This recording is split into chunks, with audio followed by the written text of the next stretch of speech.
Bom dia, querido ouvinte. Nós estamos novamente no ar para estudar a palavra de Deus. Você é muito bem-vindo, porque aqui é a palavra de Deus que é valorizada. Não a doutrina, não a sua igreja ou a minha igreja, mas a palavra de Deus. E nós estamos aqui para apresentar isso e dizer a você o quanto é importante que nós estejamos empenhados em cumprir a palavra de Deus. Muito bom dia, você fique à vontade, que nós estamos aqui para estudar a palavra, né, pastor?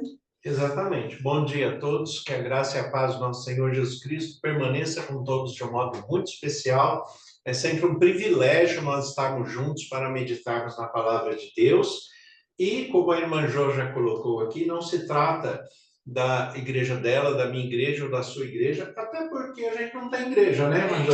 A nossa igreja é de Jesus. A nossa igreja é de Jesus. Nós temos o privilégio de fazer parte dela. E como eu sempre falo, a Igreja de Cristo, ela é muito maior do que qualquer denominação. Sim. A Igreja de Cristo, a palavra de Deus nos diz que ela é formada por adoradores que o adoram em espírito e em verdade. E o que quer dizer isso? Adoradores, aqueles que buscam a Deus, que adoram em espírito porque se permitem ser guiados pelo Espírito Santo. E em verdade, porque a palavra de Deus, a Bíblia, como Jesus fala em João 17:17, a tua palavra é a verdade. Então, um adorador que busca Deus em espírito e em verdade é aquele que se permite ser conduzido pelo Espírito Santo dentro da palavra de Deus. E isso está acima de qualquer religião ou de qualquer denominação. O que nós estamos buscando é conhecer mais de Deus para não só vivermos bem, mas também para que a nossa postura de vida alegre o coração de Deus. É mesmo, né? Já pensou? Se nós formos alegrar o coração de Deus, vai ser muito bom, né? Muito bom. Eu gosto muito do que fala Efésios, capítulo 2, versículo 10. Fala do propósito da nossa criação, né? E lá o texto fala que Deus nos criou para que desde antemão nós andássemos em boas obras. Fomos criados para as boas obras e para andarmos nela, né? Então, as boas obras, vamos dizer assim, usando a expressão do texto, ela não nos traz mérito, porque a gente já foi criado para isso, né? Mas quando nós praticamos as boas obras, colocamos, né, em prática as boas obras, isso alegra o coração de Deus, porque nós estamos cumprindo o propósito. Exatamente, ele nos criou para isso, né? Então, nos criou para isso. E, principalmente, trazendo nesse tema de hoje, o que seriam essas boas obras, essa boa conduta, essa alegria no coração de Deus para os últimos dias? Então, a nossa reflexão aqui começa, né, pela história de uma senhora que levou muito pouca oferta, e Jesus elogiou a oferta de uma senhora que tinha muito pouco dinheiro. Exatamente. Porque ali, dentro dessa história, não se trata do muito ou pouco, né? Mas se trata da intenção. Isso. Qual é o propósito, qual é a intenção do coração? A Bíblia fala para a gente que Deus sabe qual é o propósito e a intenção do coração, né? Então, não adianta a gente fazer alguma coisa só para estar na frente das pessoas ou por algum constrangimento.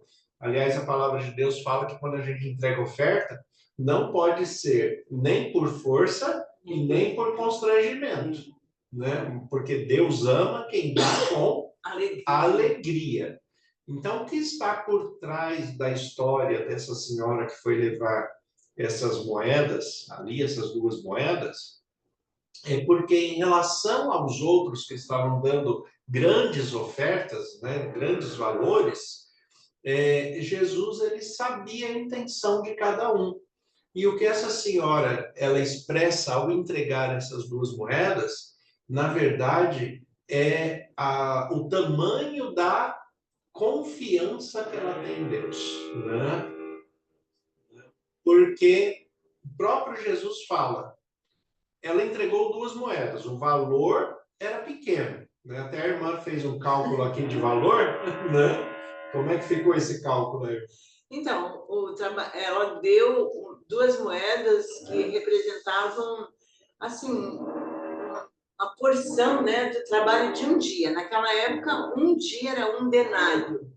E eu dividi o trabalho de um dia. Hoje é em torno de R$ 150 o trabalhador que trabalha por dia. Eu dividi por 1,32 avos, que era o valor que ela deu, e deu 4,50.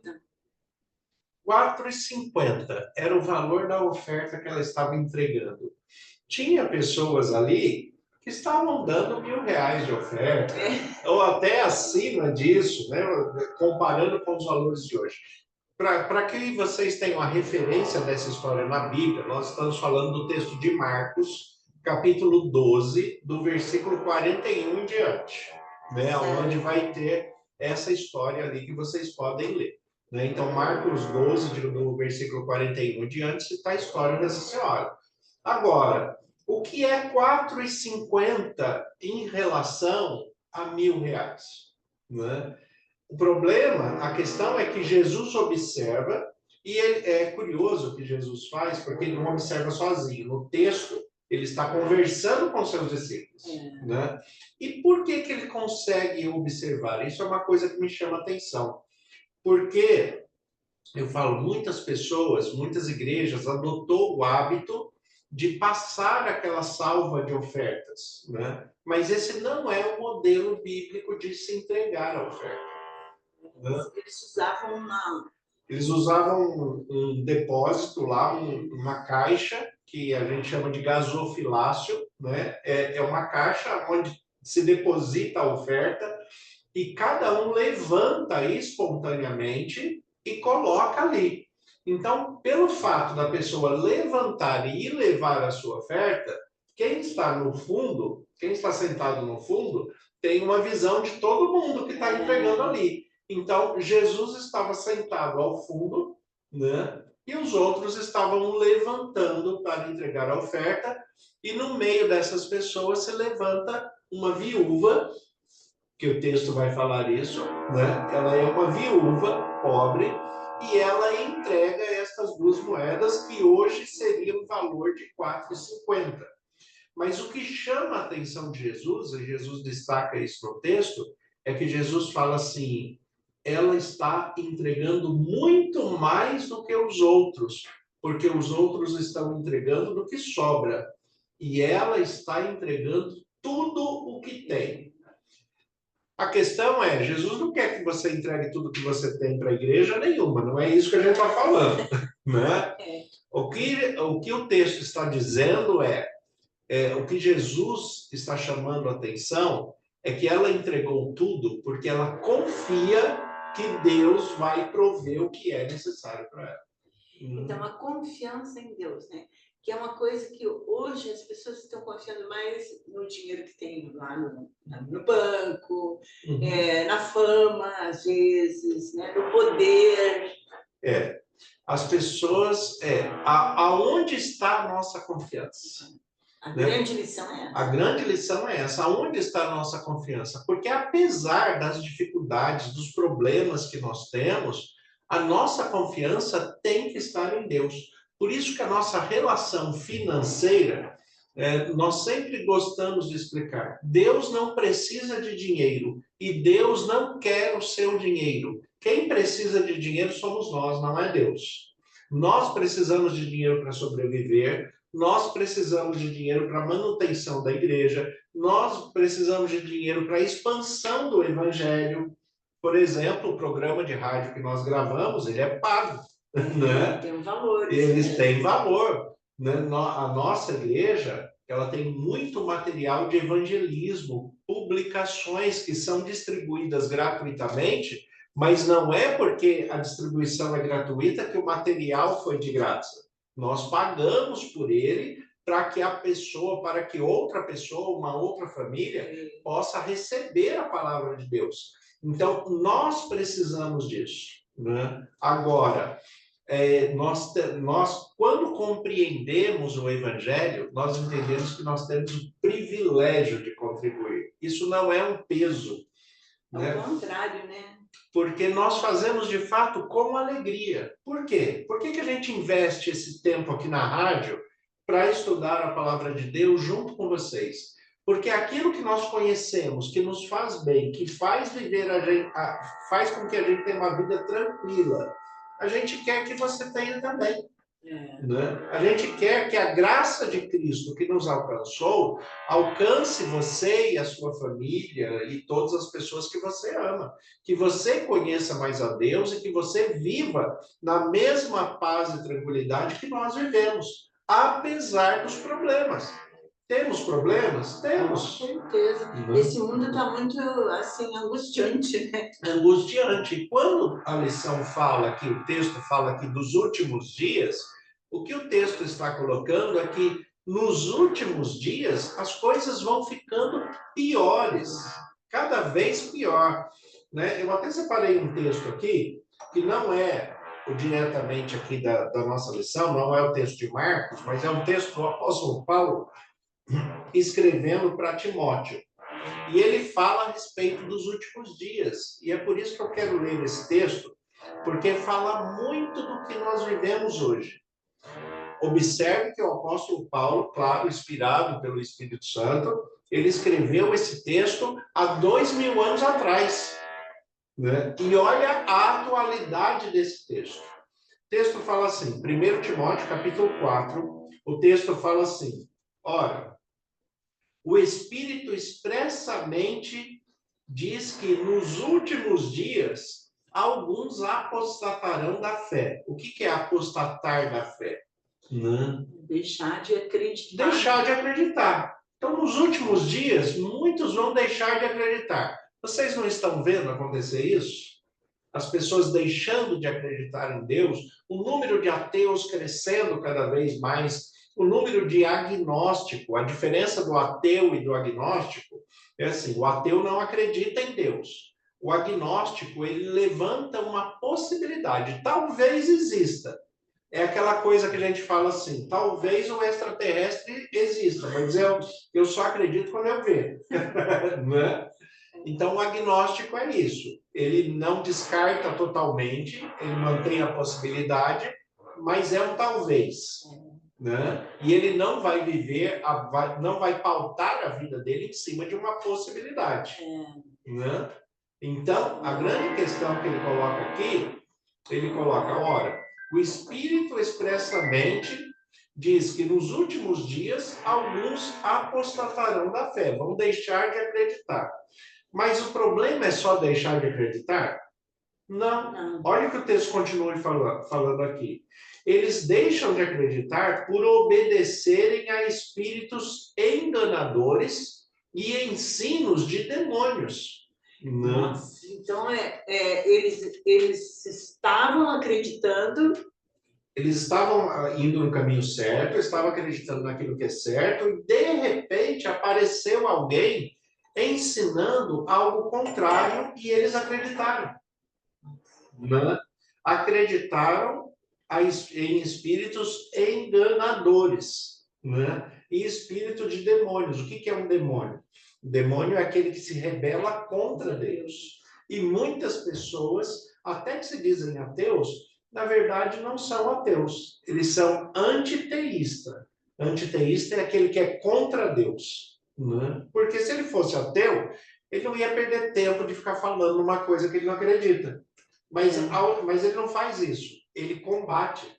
Né? E para que combater uma coisa que não acredita? É mesmo, né? Ele deve acreditar em algum fundo lá. Em algum fundo ele deve acreditar, senão ele não ia perder tempo em combater. Né? Então, se ele se posiciona contra, né, essa expressão demônio é aquele que se posiciona contra, que se rebela. Né? O versículo 2 ele fala aqui, olha, pela hipocrisia dos que falam mentiras. E olha o pior de tudo que o texto fala. E cauterizam a própria consciência. né? Sabe qual é o problema de uma pessoa cauterizada? A irmã foi da área de saúde. Qual é o problema de uma ferida cauterizada? Ela é rígida, né? Ela é Dura. rígida, ela perde a sensibilidade, né? Algo cauterizado, por exemplo, hoje acontece bem menos. Antes acontecia bastante aqueles vasos das narinas, eles romperem e o nariz começar a sangrar. E algumas vezes precisava cauterizar Os médicos cauterizavam. para estancar o sangramento, né? Então, quando você cauteriza, você enrijece, perde a sensibilidade e tira a circulação. Né? Porque aí o sangue fica parado, estagnado. Fica preso ali, fica parado. Agora, imagine uma pessoa de consciência cauterizada, ou seja, ela fica uma pessoa dura, insensível e incapaz de se compadecer, de ter compaixão do outro, né? Então, uma pessoa que se posiciona assim com outro ser humano já é muito ruim. E com relação a Deus? Nossa, com relação a Deus, ele tira toda a possibilidade de Deus interferir em favor dele. Exatamente. E é nesse ponto que a Bíblia fala acerca do pecado contra o Espírito Santo. Porque se ele cauterizou a consciência, ele não é mais sensível a Deus, não é sensível à palavra, não é sensível ao Espírito Santo, não vai ser sensível à voz do Evangelho. E isso vai ser muito difícil de lidar. Né? Até mesmo porque Deus ele não vai romper o livre-arbítrio. Se Deus deu o livre-arbítrio, ele não pode ir contra o que ele criou, não é mesmo? Ele não pode, de maneira nenhuma, Deus nunca vai contra a sua própria palavra, a sua própria postura. Né? Então, nos últimos dias, nós estamos vivendo isso aqui, nós observamos isso aqui, né? Que as pessoas estão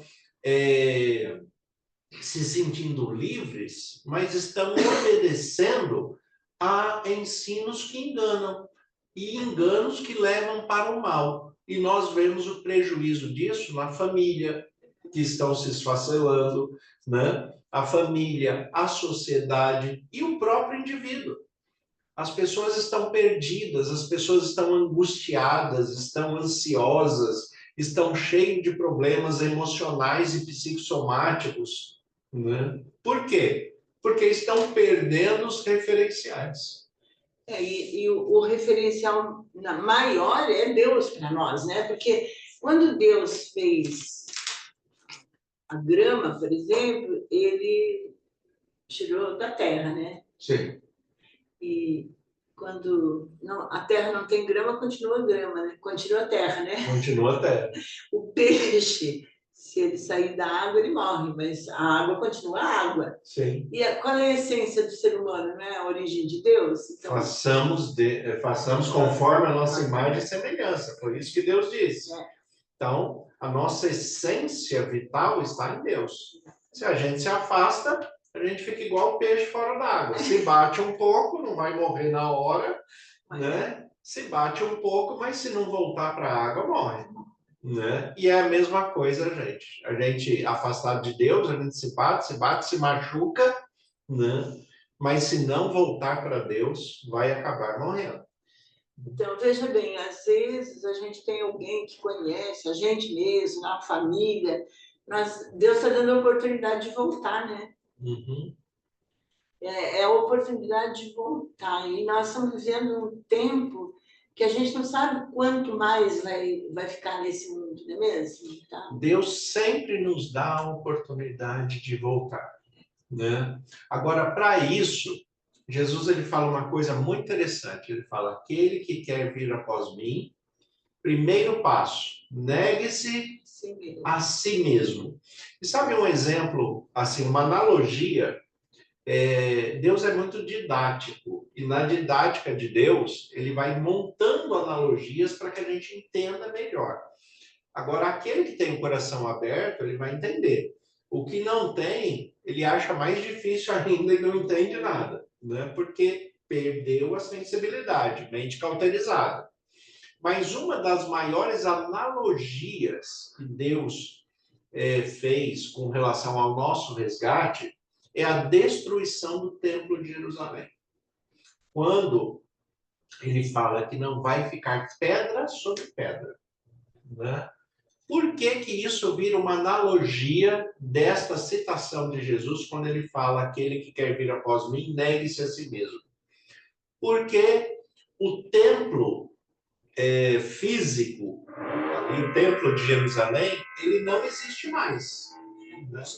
Para a gente adorar, não precisa ir lá, né? Não precisa ir lá. Porque o templo somos nós. A Bíblia fala que Deus não habita em templos feitos por mãos humanas. É por isso que ele habita em nós, porque nós somos feitos por ele, a sua imagem e a sua semelhança. Então ele habita em nós, né? Agora, mesmo ele habitando em nós, assim como em Jerusalém, para que o evangelho expandisse, teve que destruir o templo, né? Nós também temos que destruir aquilo que nos separa de Deus. Às vezes nós temos um templo cheio de egoísmo, né? De inveja, por exemplo. Sim, nós temos um egocentrismo muito grande. Hoje né? em dia é muito comum. Isso é muito comum. Então, o que acontece? Nós temos que, à luz da palavra de Deus, observar aquilo que está nos impedindo, aquilo que está nos atrapalhando no nosso crescimento, na nossa comunhão com Deus. E tirar isso, tirar essa pedra que está incomodando, né? E aí a questão do templo, não vai ficar pedra sobre pedra. Tudo aquilo que está atrapalhando a sua relação com Deus deve ser retirado. Por isso que a Bíblia orienta, né, a gente a ser mais humano, né? Assim, os frutos do Espírito, né? De Gálatas 5, 22, 23. Sim, nós temos que ter amor, paciência, mansidão, né? Por quê? Porque não basta também tirar a pedra, né? Porque nós estamos em reforma. Reformar uma casa é um problema, né? Nossa, é pior do que construir. É pior do que construir. E quando a gente faz reforma, que tem que mexer em bases de alicerce, a gente tem um problema muito sério. Porque se a gente está mexendo em base de alicerces, o que pode acontecer? Pode cair tudo, né? Pode cair tudo. A gente pode ferir a estrutura, né, de uma maneira séria. Então, quando a gente tira uma pedra da estrutura, né, porque nós temos a nossa estrutura, mas na nossa estrutura humana, o pecado está junto. Então, quando a gente tira uma pedra do pecado, a gente tem que colocar uma pedra do fruto do Espírito no lugar, para manter a sustentação. Né? Senão pode cair tudo. Então, não é só tirar o que é ruim, mas é colocar o que é bom. Até porque, voltando a Jesus de novo, sempre, né? O que Jesus vai falar? Uma casa vazia. O inimigo volta e a encontra varrida, né? Encontra limpa e fala: opa, vou ficar aqui. Né? Já não colocaram nada mesmo, né? Só limparam. Né? Então, vou ficar por aqui. Então, Jesus ele fala: muito cuidado, porque quando você tira, mesmo que você tire o que é mal de dentro de você, mas se você não coloca o que é bom no lugar, né? Tem um ditado popular que fala que mente vazia é a oficina de Satanás. É a oficina de Satanás. Então, né, a gente tem que lembrar disso, porque sempre as orientações de Deus, elas são para o nosso bem. E nesse aspecto, Deus orienta: olha, a pedra tem que ser removida. A pedra do que é mal, do que atrapalha. Usando um termo bíblico, a pedra de tropeço. Né? É a pedra de tropeço. Essa tem que ser retirada. Mas, né, tem que ser colocada a pedra angular, né? Que é Cristo. Esta pedra tem que ser colocada no lugar. É porque pedra angular naquela época seria o alicerce da construção. Seria, né? todo o direcionamento da construção. Seria o esquadro, né, da construção. Se a pedra estiver fora de ângulo, né, vai sair tudo torto. Né? E depois, para corrigir na massa, parede torta, né? Fica mais difícil, mais caro e nem sempre fica bom. Às vezes fica tudo torto mesmo. Fica tudo torto mesmo, né? Mas a grande vantagem é que Jesus pode construir tudo novo, né? Fazer tudo novo. Então, é interessante isso daí, porque Jesus, quando ele disse isso, não ficará pedra sobre pedra, né, ele estava falando de uma profecia, né, que ia acontecer mais para frente. E hoje a profecia, ela, assim, a gente tem que estar ligado a Jesus, vigilante. Sim. A grande conclusão disso daí é ser vigilante, né? Porque nós temos uma tendência, como o pastor falou, para o pecado. Então, nós temos que vigiar para não ir para aquele lado. Sim. Agora, o grande detalhe da vigilância é vigiar a si mesmo, não o outro, né? Porque tem gente que gosta de vigiar o outro. Ficar apontando. Ficar apontando o erro. Não, é olhar para si mesmo, olhar para dentro de si. Nós somos os únicos que podemos nos transformar. O ser humano não consegue transformar o outro. Ele só consegue transformar a si mesmo através do poder de Deus. Mas é a si mesmo. Tem muitas pessoas que se casam e falam assim, não, eu vou casar com essa pessoa. Tem algumas coisas que eu não gosto, mas depois do casamento ele muda. Né? Não muda nada. Às vezes muda para pior. É. Né? Porque se ele já fazia na casa dos pais, onde ele não tem tanta liberdade, na casa dele, né, vai fazer muito mais ainda. Mas essa expectativa de que a pessoa vai mudar por causa de uma circunstância, por causa de um casamento ou qualquer outra circunstância, isso é uma ilusão. Né? E principalmente a pessoa vai mudar porque eu vou impor. Isso não existe. Ser humano não muda por imposição de ninguém. Ser humano só muda por desejo pessoal, por vontade própria e só muda a si mesmo. Ele não consegue transformar ninguém. É uma lição bíblica, né? Muito forte, que nós precisamos prestar atenção, né? Para não estar nem condenando o outro e nem nós fazendo o mesmo que nós condenamos o outro. Sim. É por isso que a gente até brinca, né, com um texto falando que Jesus não gostava de futebol porque ele mandou tirar as traves, né? Mas Jesus está falando exatamente dessa pessoa que olha o erro do outro e não olha para si mesmo. E Jesus fala, tira as traves do seu olho, né? O seu olho tá travado numa coisa aí que você só está enxergando o erro do outro, não olha para si mesmo, olha para você mesmo, vê os seus próprios erros, promova a sua própria transformação, sua própria mudança, com a ajuda de Deus, pelo Espírito Santo, dentro da palavra. Mas é você com Deus, né? A gente só consegue transformar a nós mesmos quando há disposição, força de vontade e muita luta para muitas coisas. Então, tem pessoa que às vezes quer paz, né? Eu já vi muita gente pedir oração pela paz. Mas para a gente adquirir paz, o que Deus manda? Provação. Sim. Porque a gente tem que ter paz diante das circunstâncias erradas da vida. Sim. Isso é uma questão. Então, se eu preciso de ser uma pessoa mais bondosa, mais generosa, Deus vai mandar a gente pedir coisa para mim. Os necessitados vão estar do meu lado. Então, eu vou exercitar a generosidade. Quer ver um detalhe nessa questão da paz? Jesus, ele fala assim, eu vos dou a minha paz eu vos dou, e não dou como o mundo dá. Por quê? Porque paz na concepção de Jesus não é ausência de conflito. Exato. Paz é confiança, é segurança, é determinação. É isso que é paz. Não é ausência de conflito. Agora, quem está achando que vai viver sem conflitos, olha o que Jesus fala em Mateus, capítulo 10, versículo 34. Eu gosto muito desse texto porque ele bate de frente com o que muita gente pensa de maneira errada. né? E é Jesus que está falando. Mateus, capítulo 10, versículo 34. Né?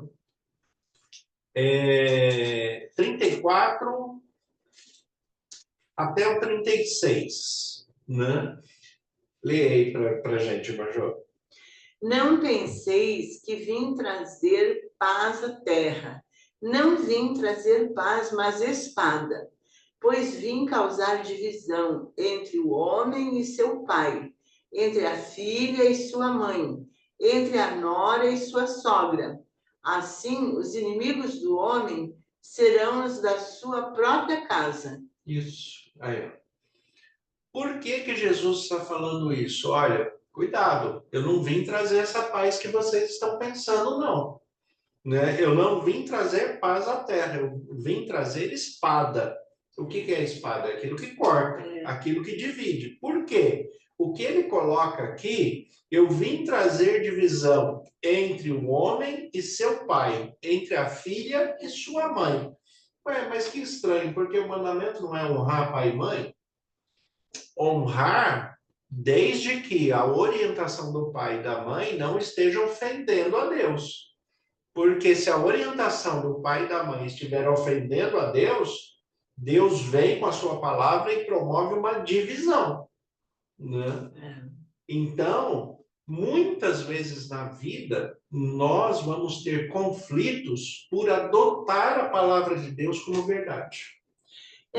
Até o apóstolo Paulo escreveu em Efésios, né? Filhos, obedecer aos vossos pais no Senhor. No Senhor, naquilo que é justo, naquilo que é correto. Porque hoje, infelizmente, e vocês que nos acompanham pela rádio, pelo canal do YouTube aqui, mas vocês que nos acompanham já viram isso? Quantas vezes nós vemos, infelizmente, na televisão, mães ensinando filhos e filhas a roubarem em lojas, né? A esconderem mercadoria na roupa.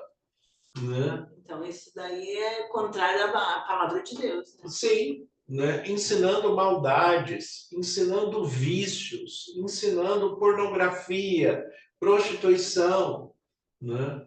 Então, infelizmente, né, nós temos o ser humano, como nós já dissemos aqui, se degradando cada vez mais. Por isso também, né, que entra no nosso tema aqui, fala da questão daquilo que é abominável a Deus. O abominável da desolação. O abominável da desolação. Olha que palavra forte, que expressão forte. Além de ser abominável, é de desolação. É de desolação, né? Uma coisa assim que você olha e provoca um certo ranço, né? Afastamento, uma né? repulsa, né? Assim, que a gente não quer ficar próximo, né? Quando algo é muito abominável, a gente tem a tendência de não querer olhar, de virar o rosto. Né? Perto, né? E o mundo está virando isso. Né? O mundo está virando isso através do seu comportamento, através da sua inversão de valores. A Bíblia tem um texto que fala que vai chegar um ponto que as pessoas vão chamar o mal de bem e o bem de mal. Né? E é isso que as pessoas estão fazendo. Aquilo que é certo, aquilo que é correto, aquilo que é justo, as pessoas, não, isso aí não, eu não quero isso. Mas aquilo que não presta, aquilo que só vai menosprezar o ser humano, trazer a abominação diante de Deus, isso a pessoa quer. Né? Está muito invertida. Os valores e princípios estão invertidos demais. Né? Então, é isto que a palavra de Deus está tratando. Então, quando se fala da questão de paz, no trajeto do caminho cristão, do caminho junto com Jesus, o que se fala dessa questão da paz é exatamente esta confiança de que eu colocando a palavra de Deus em prática na minha vida, eu vou ter a possibilidade de ter uma vida com maior qualidade. Né? Embora às vezes tenha muita gente contra, né? Sim. A paz que a gente tem Tem pessoa que chega assim e fala, eu queria ser igual você. Eu queria ser igual eu, mas não quero os compromissos que eu tenho, né? Então, né? Porque é o pacote todo, né? Quer ser igual a gente? Que bom, né? Paulo mesmo fala, ser de meus imitadores, como eu sou de Cristo.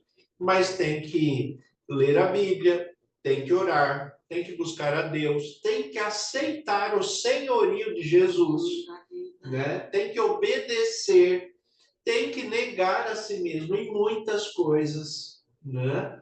Então, essa questão, assim, se você crê em Jesus, você está salvo, né? As coisas não são bem assim. Porque crer em Jesus não é crer que ele existe. Isso os demônios também fazem. Né? São Tiago fala isso. Tiago fala isso. Você crê que existe Deus? Até os demônios creem e tremem. Tem demônio que está melhor do que muita gente, porque o demônio ainda treme. Tem gente que não treme mais. Né? Mas a questão é que o crer, quando a Bíblia fala que você tem que crer em Jesus, a palavra de Deus fala, crer no Senhor Jesus e será salvo tu e a tua casa. Crer em Jesus é obedecer a sua palavra, é reproduzir os seus mandamentos, a sua vida, os seus padrões de princípios, de valores, de ética, de moral, reproduzir tudo isso no seu dia a dia. Isso é crer em Jesus. Não é simplesmente falar, eu creio, né? Eu acredito que ele existe, eu acredito que ele é filho de Deus. Isso aí o diabo também faz, né? Isso não leva ninguém à salvação. A salvação tem que haver uma mudança, né? Na realidade, é a mudança que a pessoa exerce no caráter. Né? Agora, dentro dessa questão do abominável, o que seria abominável para Deus? Né? O que seria abominável dentro dessa questão da conduta? Né? O que seria, de fato, abominável para Deus? Né? Deus tem muitas coisas que ele vai considerar como abominação, mas sempre o que é abominável para Deus é quando se refere à ofensa entre seres humanos. Quando um mente para o outro, quando um causa o mal para o outro, quando um menospreza o outro. Olha o que fala aqui em 2 Timóteo, agora, capítulo 3, a respeito dos últimos dias também. Nós estamos falando dos últimos dias, né? E dentro dessa questão do abominável, o que é abominável para Deus, olha o que fala no texto aqui, olha. Saibam, porém, disto, que nos últimos dias sobrevirão tempos difíceis. Os tempos são difíceis? Né?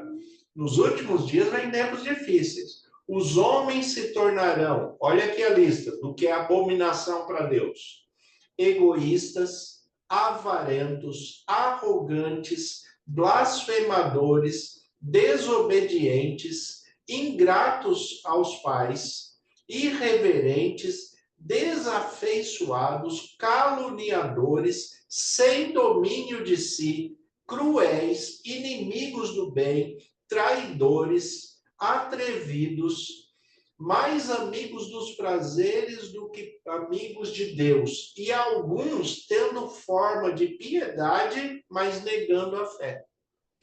Então, tem gente que está indo na igreja e nega a fé, né? Tem gente que está indo na igreja, mas está indo à toa. Porque ele só vai na igreja, mas ele não vive o cristianismo.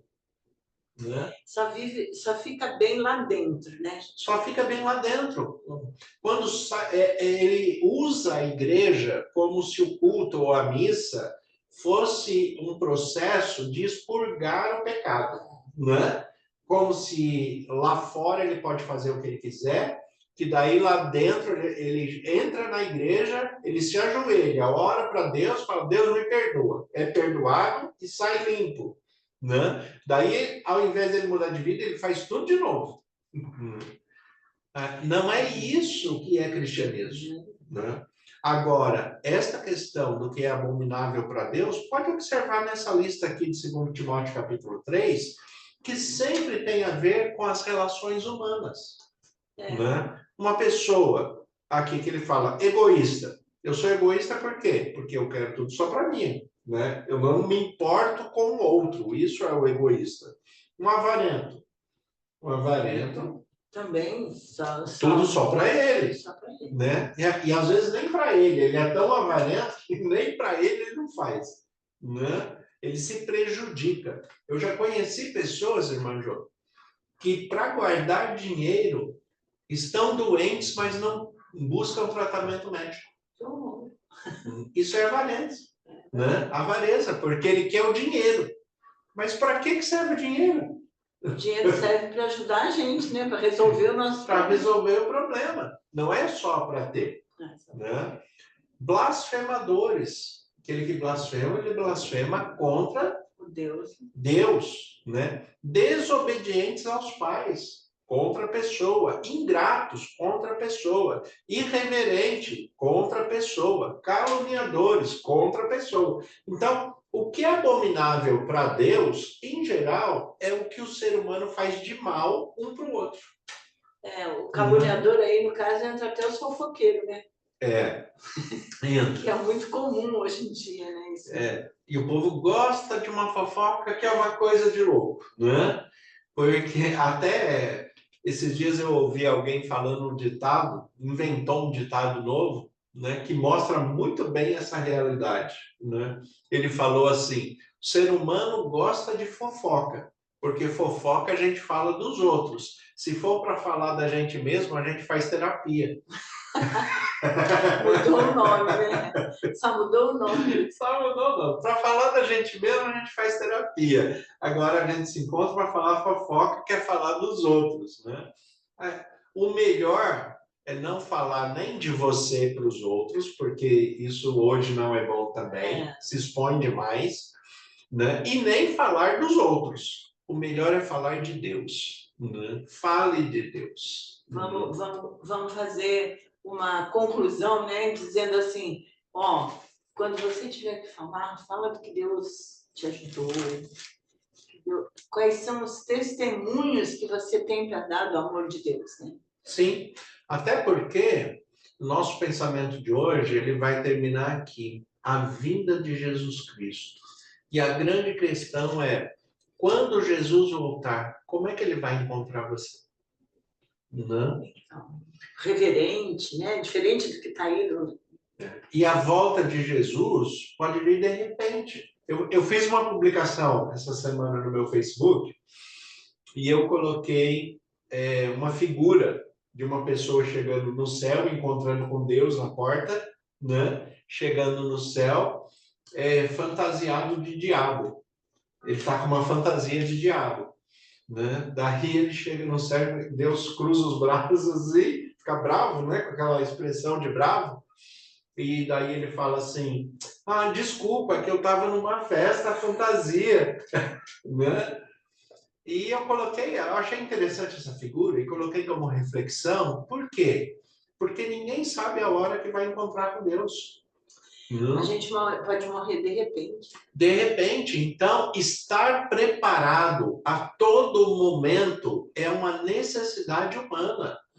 A Bíblia fala que nós temos que nos comportar de uma maneira que nós não tenhamos nada do que nos envergonhar. Sabe aquela pessoa?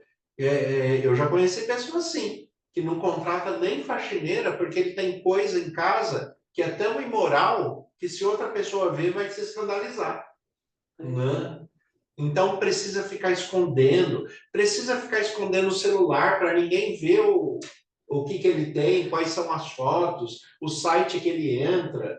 Se você tem alguma coisa que é vergonhoso de alguém ver, não tenha. É melhor expurgar. Melhor colocar para fora. Né? Não tenha, porque isso vai te prejudicar. Né? Então, quando fala a respeito da vinda de Jesus Cristo, acima de tudo, nós temos que cuidar da nossa integridade, da nossa fidelidade, para que, seja o momento que for, a gente esteja preparado para encontrar com Jesus. Amém por isso. Nossa, É o que mais a gente almeja como cristão, né? Porque senão a vida vai ser em vão. Senão tudo que a gente está fazendo aqui, tudo que a gente está conversando aqui a respeito da Bíblia, não vai ter propósito nenhum, né? Porque o único propósito é promover santificação. Ninguém vai ser santo, ninguém vai ser perfeito. Agora, a gente tem que oferecer o melhor para Deus. Na realidade, santificação é isso daí, né? Melhorar cada dia mais. Melhorar cada dia mais, buscar cada dia mais e compreender que nós temos limitações, temos dificuldades, mas podemos aprender a oferecer o nosso melhor em todas as coisas, né? E com coisas simples. Por exemplo, o que eu disse aqui é uma coisa simples. Se você tem algo que publicamente te traga vergonha, se desfaça disso.